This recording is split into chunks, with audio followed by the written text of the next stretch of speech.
तेरा नया हस्बैंड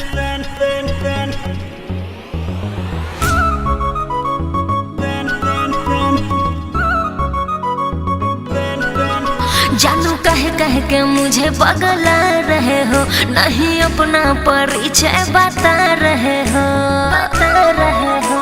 सुना जानू कह के मुझे पगला रहे हो, नहीं अपना परिचय बता रहे हो।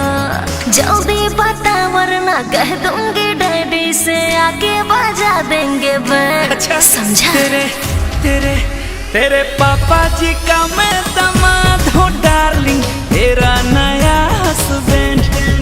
तेरे डैडी जी का मैं दामाद हूँ जानू, तेरा नया हस्बैंड। समझी?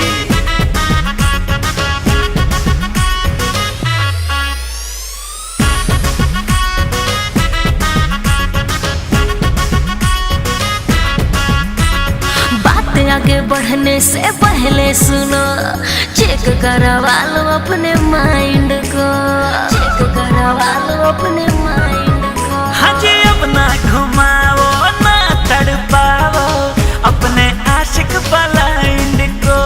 सामने से हट नहीं तो चेहरा बिगाड़ दूंगी जैसे हुआ हो एक्सीडेंट।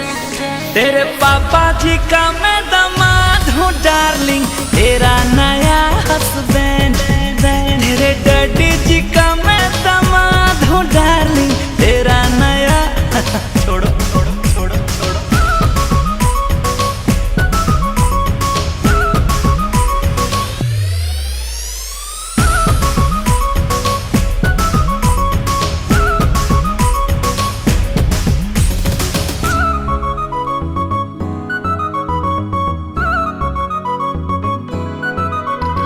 सपना तेरा नहीं होगा साकार रे, काहे तुम करते हो बतिया बेकार रे, काहे तुम करते हो बतिया बेकार रे। मेरे साथ ऐसा भी है जो करोगी, बोलो ना लाइफ टाइम कैसे रहोगी। चंदन यादवंशी अपू अजीत पहले से है इतने बॉयफ्रेंड।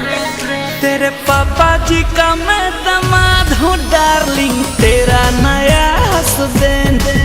तेरे डैडी जी का